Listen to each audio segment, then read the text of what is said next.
So we talked a little bit about this morning already, so I won't be later quite, but we have our disposable and reusable breathing circuits. So just to keep it simple, I know we have extended up to days and weeks, but I've seen in many situations where the disposable circuits are found in a hospital where they're changed every single case, or sometimes they'll be changed once a day, and no matter what, they end up being disposed to landfill. Our reusable circuits at our site, they're changed daily. We have a heat moisture exchange filter as well as a patient face mask. Those are the only things that are changed between every patient, but that filter is what protects and keeps the circuit clean between the patient and the gas machine. And so the reusable anesthesia breathing circuit is sent to CPD, or Central Processing Department, for pasteurization.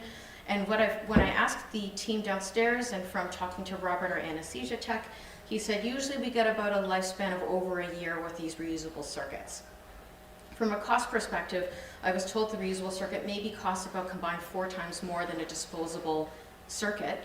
But for a reusable circuit, you get about 10 uses with the rotation that we have per month, and multiply that over a year, that's a significant savings in terms of landfill volume.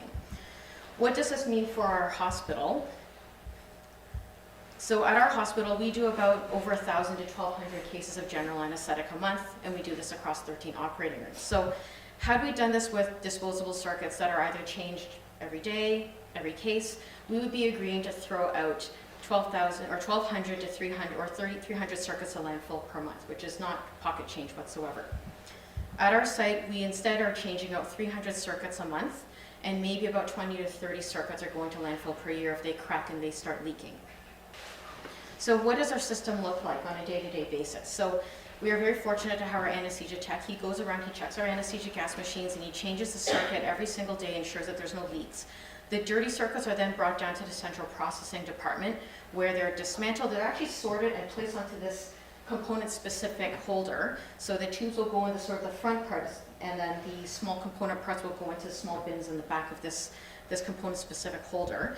And then this is loaded into our washer disinfector. And this washer disinfector is not specific to anesthesia. We use this in CPD for cleaning many, many other kinds of surgical tools. The only thing that is specific to anesthesia is basically this washer holder, as well as the actual pasteurization sequence. So everything is cleaned at 160 degrees Fahrenheit under this preset program. So this is the washer, sorry. So that's what our washer looks like. It basically looks like a dishwasher.